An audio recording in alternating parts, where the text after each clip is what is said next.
All right, so let me share my screen, then we'll start, okay? So can someone confirm if my screen is visible to everyone? Yes. Okay, thank you so much. All right, so let's start, guys. So today's session, that is like Cisco SD-WAN, right? So we'll try to understand a lot of things about the SD-WAN, and whatever the question and query you have, guys, please feel free to ask. Anything if you're having in your mind, please feel free to ask, right? And we'll try to have an open discussion, try to discuss each and everything, whatever we can have a discussion about the SD-WAN, even not related to the SD-WAN. If you guys having any query, anything out of the SD-WAN, then that also can be asked, and I'll try to help out to answer those query. Okay. So don't hesitate. Feel free to ask anything to me. So probably we can understand to each other, and we'll try to, go in the right direction to learn the SD-WAN. So welcome you all in today's session. That is, this is the first introduction session, and we'll try to understand about a little bit about the SD-WAN and labs, how it is going to happen this program. So you all welcome in the GuiNet technology, and we are the training provider where we are dealing with the various training program like the Cisco, ASA, Zscaler, Palo Alto, Palo, Azure, AWS, Checkpoint, and F5s. So if you guys having any kind of the requirement for the training and all, feel free to connect us. We'll try to help you all, right? So this is how it is going to work. So further, without any delay, let's start. Okay. So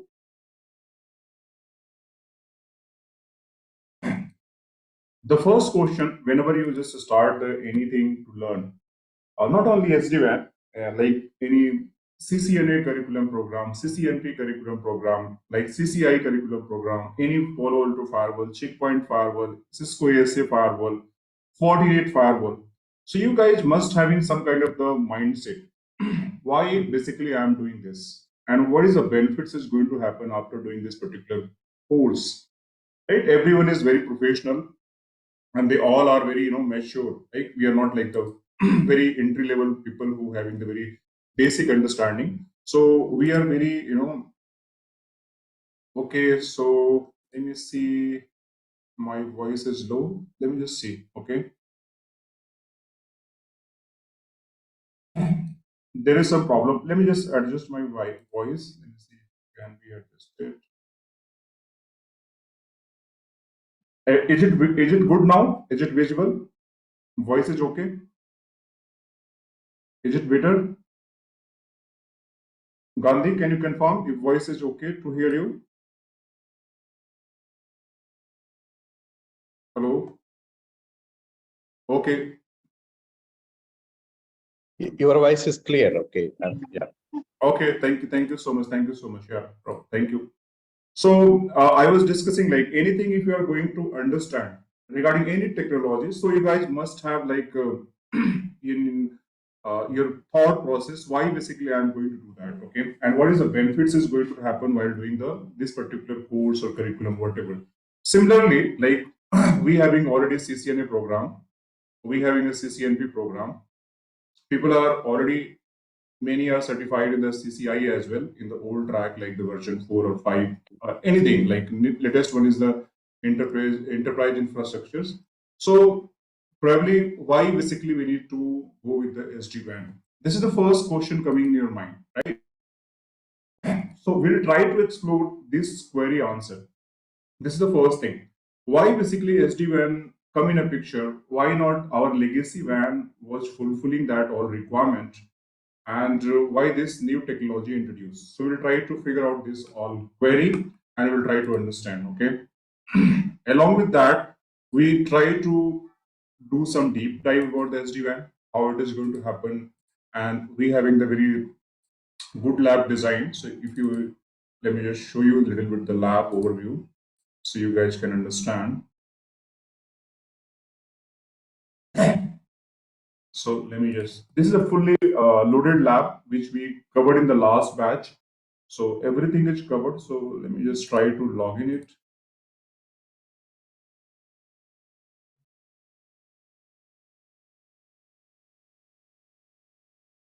So So this is something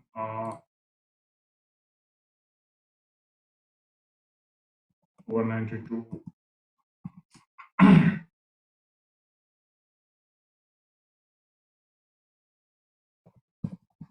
So even you guys don't know what is this, okay? Because I know you guys are very new in the SD-WAN. So this is the vManage, basically we call it. So I'm trying to log into the vManage.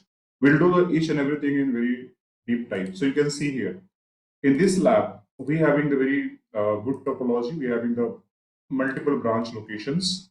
Like you can see the site 3, site 6. This is the hub location, site 200, site 5, site 4, and this is the controllers, right?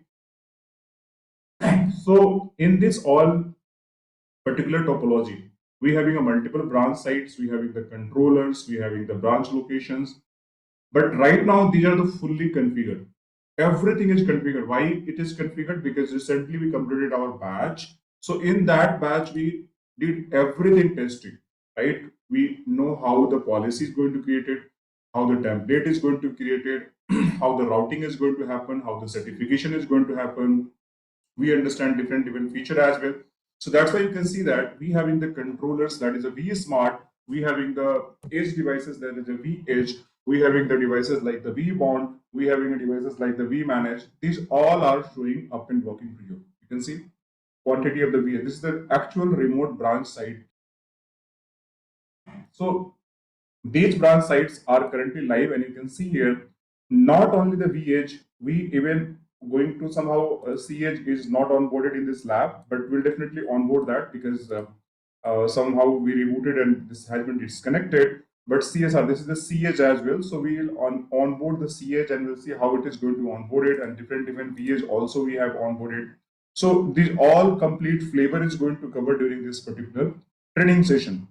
So even in this lab, if you see that all, so we covered a lot of templates. These templates are basically nothing. How basically we do the configuration via the GUI, not the CLI. So this is the actual masterpiece of the Zscaler. So we have created a lot of template here. You can see the VPN 20, OMP template, SD-WAN banners. We having a dual side BGP MPLS template, VPN 512 template, VPN 10 template, OSPF template. We have the BGP template. So why basically this template is going to be required? We also will understand and how basically it is going to be configured from this particular vManage. So these all things we'll try to explore each other, and this is not easy task. It is a very, we have to be fully understand each and everything, and we have to ask the right question, and two-way communication must be happen between you and me. So probably we'll understand each and every in nutshell what is happening in this particular technology. And regarding the device, you can see a device template is a feature template. Some devices are out of syncs due to the various reasons. We'll no need to worry, because when we start our session, we'll do from the scratch. Everything is going to happen from the scratch. From zero, we'll start configuration, and we'll start everything like no device will be configured in this lab. Even this PC doesn't have the IP address. We'll start from the scratch zero. How the PC, we assign the IP address, how this network going to be configured, how the controller going to be configured first, and how they are going to communicate, how we'll get the GUI access, then how this dual transport is going to be configured. Then we onboard one by one all branch locations. So I'll reset this entire lab. After resetting this entire labs, I'll configure each and everything from the scratch, so you guys understand what is the way of doing the configuration of the SD-WAN and how basically onboarding is going to happen. And post onboarding, all the testing is going to happen. Likewise, this is the configuration which is going to require in the onboarding process. But after this onboarding, we have to use the intelligence of the actual policies. How the policy is going to be enforced, like you can see TLOG based policy, DIA policy, VPN membership policy, application aware routing policy, default hub and spoke policy, routing based hub and spoke policy, QS policy, extranet policy, OMP path manipulation, custom manipulation. This is a centralized policy. Similarly, we have to understand what is the localized policy, how the QS policy is going to be happen, how the BGP path manipulation has to happen, even the ACS, how to going to configure, OSPF prefix list, how it is going to be configured. These also will understand in this particular policy. So this is how basically it is going to be happen. Okay. So centralized policy, localized policy, this we all explore, and devices, how these devices is going to be onboarded, like the VS, CH controller, how it is going to have onboarded. So this entire we are going to understand in throughout the session. Okay. So this is the lab part. So once we'll start the session, you guys get this particular. Let me just show you. So this is the eVNGVS lab access, or might be the peanut lab. You'll get the access. So you just have to access from your internet. Once you access from this internet, you have to put your username and password. Likewise, I'm logging from the admin, but you will get your username and password by your own name. And once you log in, you'll get the lab access. So you can see this kind of a lab access is going to happen. So it is going to be accessible from anywhere, any browser. You don't have to worry, and you can start doing the lab access. Now coming to the point, okay. So we little bit understand about the lab topology and everything about the labs, right? Now we just have to understand how this basically this SD-WAN is going to be, start, and what key things we have to keep in our mind to just learn about this SD-WAN technology, right? So just give me 1 minute. So if you guys see here, so the first thing, when I started the session, we try to understand why we need a SD-WAN. Okay, so we just have to understand why we need a SD-WAN. So let me just a little bit go with some documentation officially for the Cisco as well.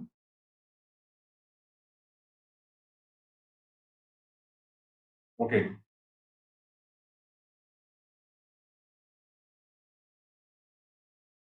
So you guys can see here, when we start the SD-WAN, so we having the multiple components, like we having the orchestration plane, we having the management plane, we having the control plane, we having the data plane, we having the vManage, we having the vBond, we having the vSmart, we having the vEdge, also we having the CH. So a lot of component we have.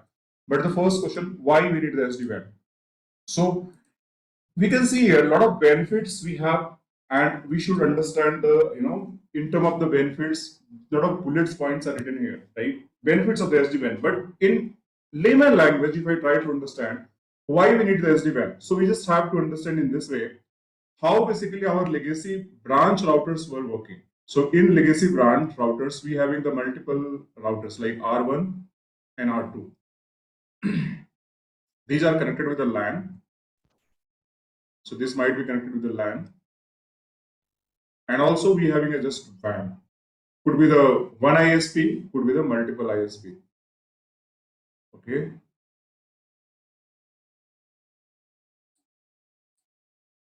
Just give me 1 minute. So could be the one ISP, could be the multiple ISP. So let's assume there is one user.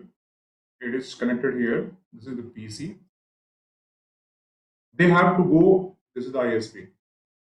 Just think this is the Google server. So how this was going on the Google server? So at a one point, this traffic must be going via this link. Might be the traffic is going via this way to the Google server, or might be this way to the Google server. This is how it is going to be happen, right? So the communication from the user to the any destination, it always going either via the R1 or via the R2. In the legacy WAN, I'm talking about the legacy WAN. Like this is the old WAN circuit, not SD-WAN. So this is how it actually happened. And in case this link goes down for some region, then your traffic is going to switch on this particular link. This is the one scenario. For the one destination traffic, we having the option for the load sharing, not load balancing. Even we can do the prefix basis load sharing. How prefix basis? Let's say suppose I have the two servers. Let's think about, I have the two servers. Let's suppose I have the Facebook server here. This is my Facebook server, right? This is also connected. So if I want to send the Facebook traffic for this PC, I can do that. Facebook traffic is go via this link and go to this destination. And I can say my Google traffic go via this link. If this link goes down, the Facebook traffic start going via this way. If this link goes down, my Google traffic start going this way. So vice versa. So we are basically doing the load sharing, not load balancing. Load balancing, that means you are sharing the equal amount of traffic for the same destination via the two links. This is the load balancing, right? So, but we are not doing like that load balancing. So in this particular scenario, my traffic is keep going via the one link, but in case of the failure, my traffic is going to shift to the another link. But just think about the scenario. Let's assume that the link is not down. This link not down, it's up. But there is a performance issue. Performance issue. Then what is going to happen? The traffic is never going to shift it from this to this. Because if there is a performance, your link is not down, so your failover is not going to happen. Even you configure the IPSLA, if there is a very frequent kind of the, like you just understand, very frequent kind of the, link performance, still the traffic is not going to be shifted. Still there is a problem, and might be your traffic is not going to shift it from the one link to another link. So in this scenario also, you have a problem of the failover because you are having a performance issue, not link down issue. So this is the one problem in a legacy SD-WAN. Similarly, another problem might be, just think about this router went faulty for some reason, right? If this router become a faulty, what do you have to do? You just have to go with the RMA solution. After RMA, that you just have to go and raise the case with the vendor, might be the Cisco vendor. Cisco will raise the RMA. Your device router basically going to dispatch to the site. You need to assign the field engineer who going to basically mount and rack the routers and provide the powers. And at the same time, he need to arrange the console connection to you. Once he will give the console, you just have to arrange the WebEx session to remote access, right? Once you take the remote access, you have to start manual configuration of the router. So you have to do step-by-step manual configuration of the router, and once you finish the manual configuration of the router, then it is going to be in service. Router is going to be in service. So basically, you have to do a lot of steps to make the router live and operational. This is how your legacy WAN was working and is working right now even. But just think, if this is your SD-WAN routers, you no need to do that much work. You just need the routers, and router need to be powered on and installed in the rack, and it is going to fully auto configure. No need to do anything. And the same scenario where we having a performance issue, your failover is no need to worry about that. Even you are having the latency, you having the performance issue, auto failover is going to happen of your SD-WANs. So this is the two examples I am giving to you, right? What is the, in nutshell, we having the difference between legacy WAN and the SD-WAN. What other benefits we have? So let's assume one other examples. You have some kind of the central requirement. Let's suppose your boss asks you to change one of the access control list, that is access ACL list, ACL, or might be the SNMP configuration. This you need to change. How many router? You just have to perform on the thousands router, right? So if you have to perform this action on the thousands router, you probably log in one by one to all routers, or multiple engineers need to be involved, and they have to change one by one all configurations to all routers. So it is going to be monotonous kind of the work, and due to the monotonous kind of the work, you will get the frustrated and having high chance of the errors as well. Because if you are doing the manual works for the all devices, there is a high chance you can do the mistakes, right? So again, there is a problem. But if this is the again SD-WAN routers, this is again SD-WAN routers, let me show you how it is going to work. So let's suppose this is the SD-WAN router, and you want to perform a single like actions, like you want to perform the single configuration. You can just go in template, you create one template, and for the likewise anything, just think about you want to create for the AAA configuration or any kind of the banner configuration, any kind of the logging configuration, SNMP configuration. You create the template and push to all 1,000 devices in one go. So no need to log in all devices one by one to just complete your configuration. You can do it by any central this vManage to all devices. So it is going to save a lot of tasks, a lot of effort from you, and your life is going to be very easy, right? So this is again new benefit for the SD-WAN. Similarly, let's say suppose you having a lot of routers, you have to do the iOS upgradation. So you have to do a lot of manual effort. You have to copy the iOS from the TFTP servers.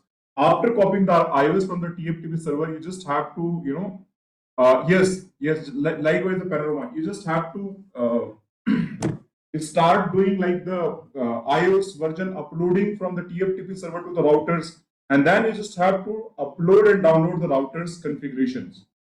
So again, this is a problem for you. But if you have the SD-WAN devices, you just have to go software repository and not software upgradation process, and whatever. Let's suppose you're having 1,000 devices. You just select the 1,000 devices in one go and just upgrade it.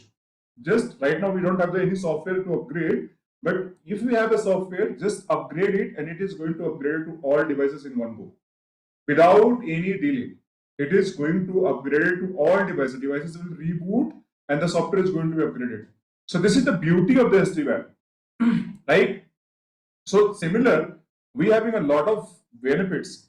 So it is going to improve your performance. No doubt your performance is going to improve because the SD-WAN enable intelligence, traffic routing and optimization based real-time condition traffic manipulations.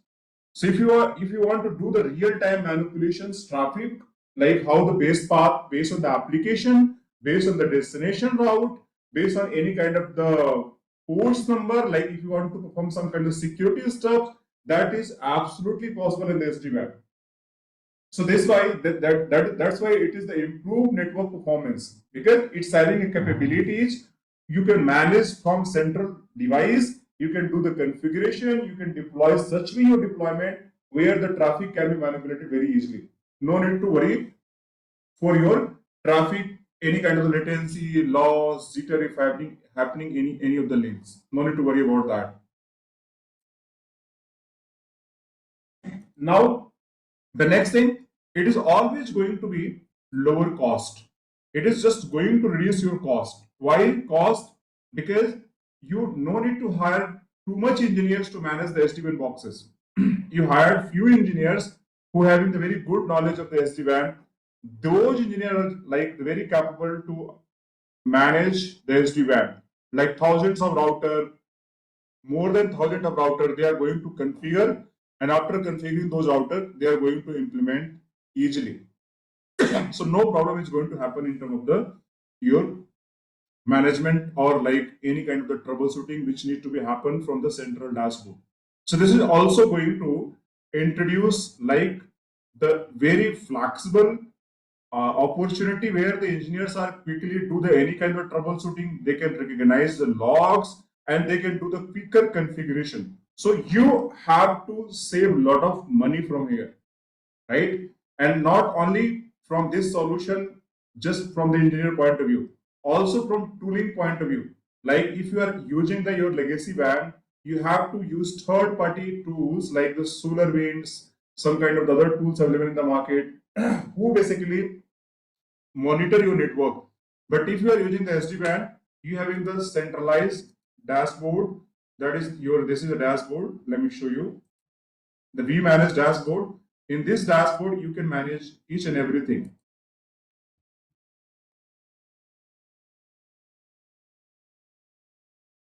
So from this dashboard, you can manage your likewise any kind of the, if you want to do the troubleshooting.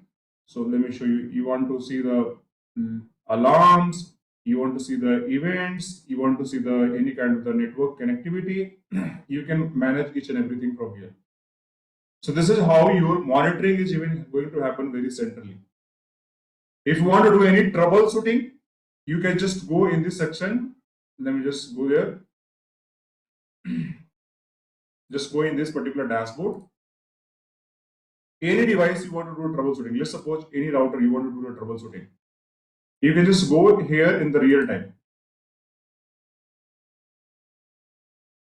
You can do all troubleshooting, like what application traffic is happening, how my interface is behaving, TCP optimization, WAN throughput, flow, top talkers, T-locks, tunnels, firewalls, URL filtering, everything you can manage from here. Even you want to do the troubleshooting, likewise the trace, ping, you can do from here. So no need to worry at all. Even if you want to take the CLI of their device access, go here and this is your SSH terminal.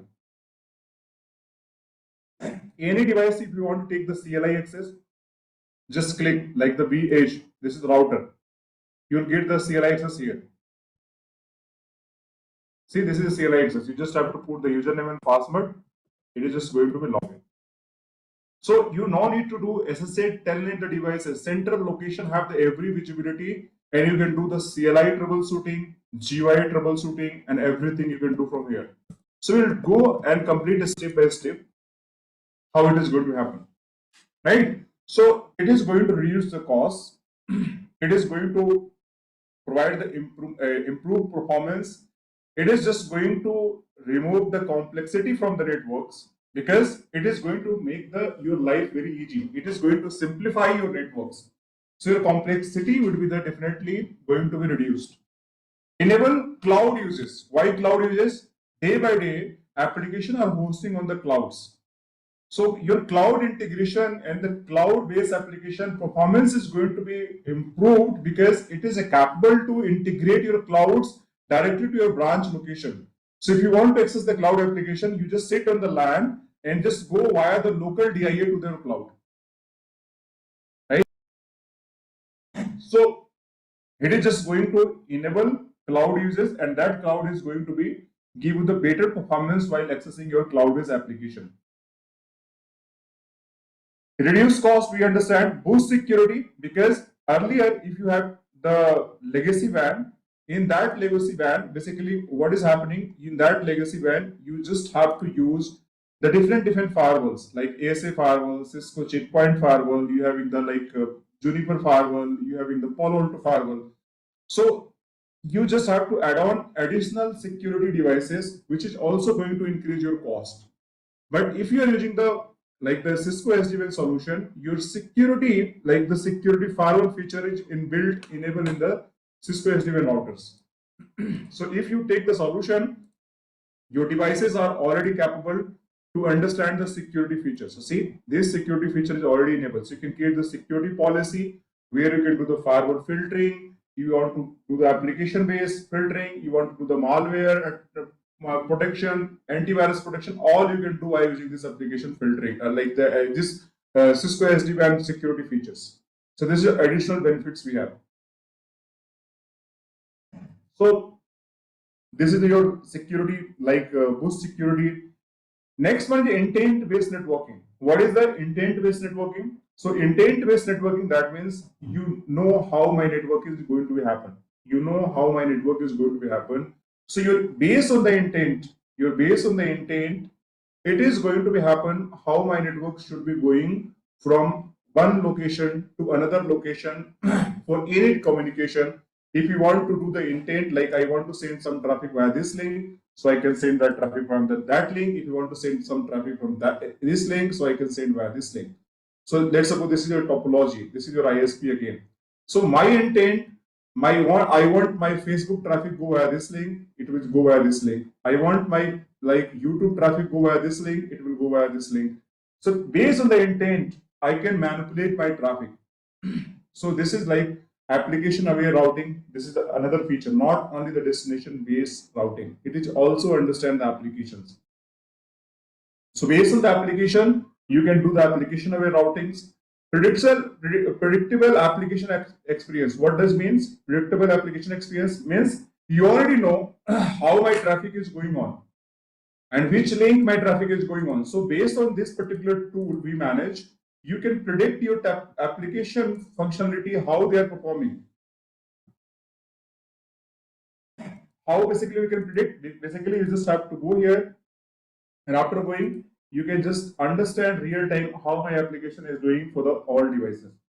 How my application is doing for the all devices. So you can just go and here application behavior, you can understand what is my loss, latency. You can just analyze for the 1 hour, 3 hours, 6 hours. So based on the graphs, you can understand how my application is happening, how they are communicating with any destination, and you can understand these all stuff very easily, how basically it is going to happen.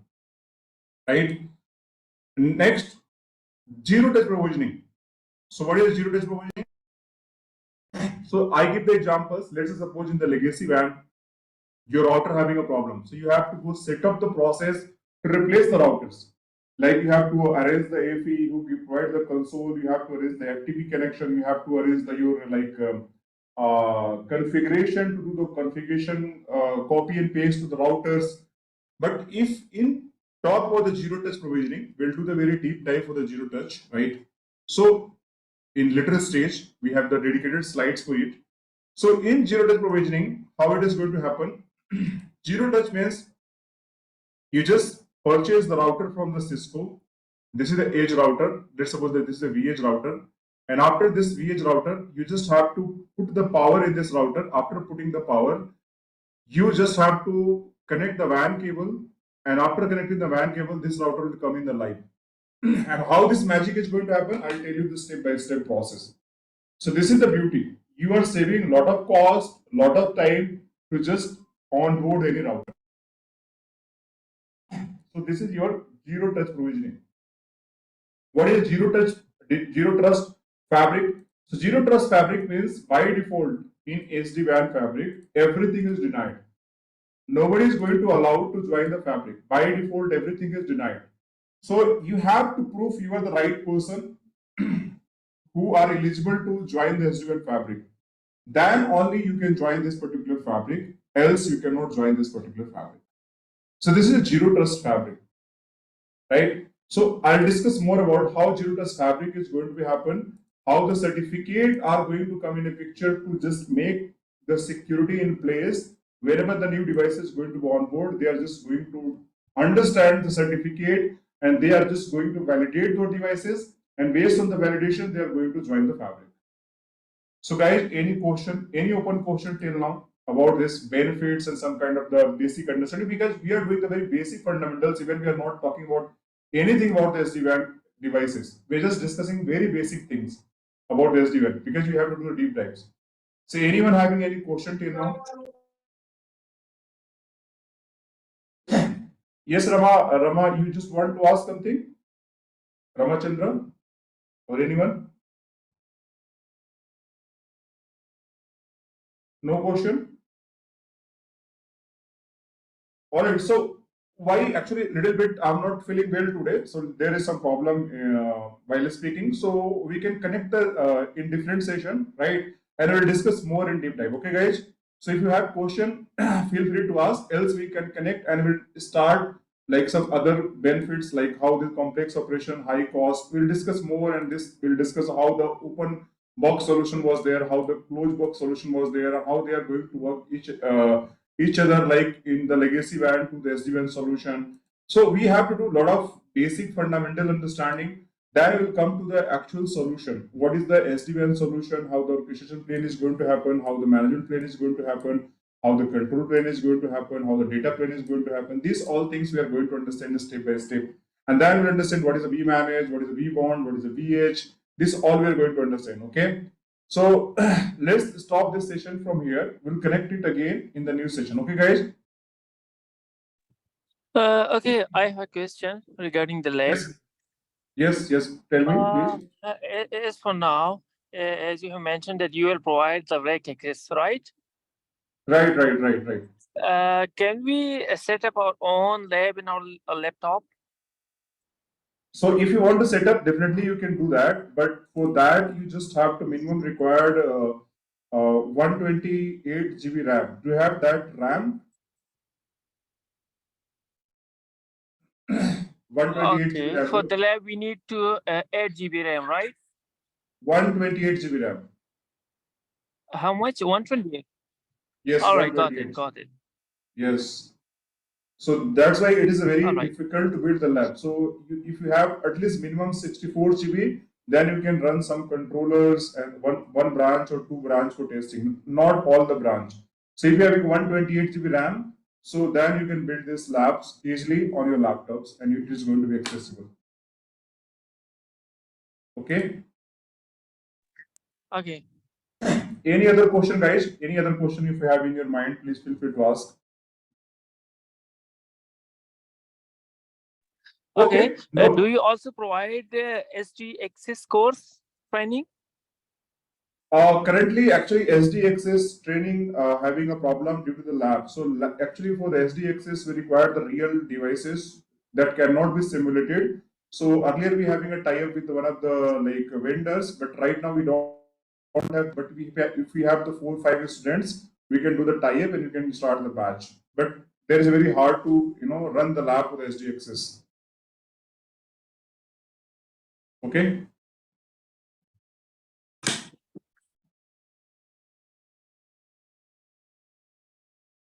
All right. Anything else, Ayaj? You understand about the SD access?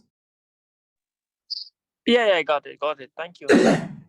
All right. Thank you so much, everyone. All right. Bye bye. See you again. And we'll do Thanks for the the deep session. dive. See you. Thank you. Thank- Thank you. Bye bye.